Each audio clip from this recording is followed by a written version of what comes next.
অন্যের জন্য শুভ কামনা করলে এটা ফিরে নিজের দিকে আসে, এটা খেয়াল রাখেন। এটা একটা লাইফ হ্যাকস শেয়ার করতেছি, আজীবন কাজে লাগবে। অন্যের জন্য যেটাই ভালো কামনা করবেন এটা ঘুরে আপনার দিকে আসবে। অনেকে বলে হুজুর ওর জন্য দোয়া করে আমার কি লাভ? নিজের জন্য আল্লাহ আমারে মাফ করে দাও, আল্লাহ আমারে সমৃদ্ধি দাও, আল্লাহ আমার বেতন বাড়াও, আল্লাহ আমার ব্যবসায় বরকত দাও, আল্লাহ আমার ছেলেরা হাফেজ বানাও, আল্লাহ আমার বউ, আল্লাহ আমার মেয়ে, আল্লাহ আমার আমার আমার সব আমার ভালো আপনি চাচ্ছেন নিজের জন্য, অন্যদের জন্যও চান। আল্লাহ আমার সব ভাইদেরকে মাফ করো, আল্লাহ আল্লাহ আমার গোটা মুসলিম উম্মাকে তুমি বরকত দাও, কল্যাণ দাও, নেতৃত্বে আসার তৌফিক দাও, আল্লাহ সবাইকে সুস্বাস্থ্য দাও। এটা ফিরে আপনার দিকে আসবে।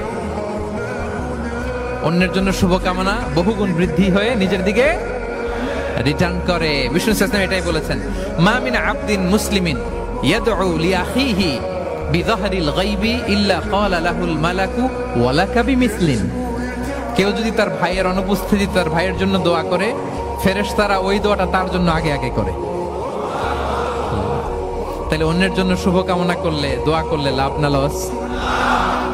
ধরেন আমি মোশাররফ ভাইয়ের জন্য দোয়া করলাম যে আল্লাহ মোশাররফ ভাইকে তুমি সুস্থ করে দাও, তখন ফেরেশতারা বলে আল্লাহ যিনি দোয়া করতেছে তার যদি কোনো রোগ বালাই থাকে আগে তারে সুস্থ করে দাও। ধরেন আমি বেলায়েত ভাইয়ের জন্য দোয়া করতেছি, আল্লাহ বেলায়েত ভাইয়ের এই সমস্যা আল্লাহ তুমি দূর করে দাও, ফেরেশতারা বলবে আল্লাহ যিনি দোয়া করতেছে তার যদি এই সমস্যা থাকে আগে তারে এটা দূর করে দাও। ধরেন আমি দোয়া করলাম আল্লাহ আমার এই ভাই, আল্লাহ সে গরিব, তার অর্থের বড্ড অভাব, দারিদ্রতা, আল্লাহ তুমি আমার ভাইয়ের দারিদ্রতা দূর করো।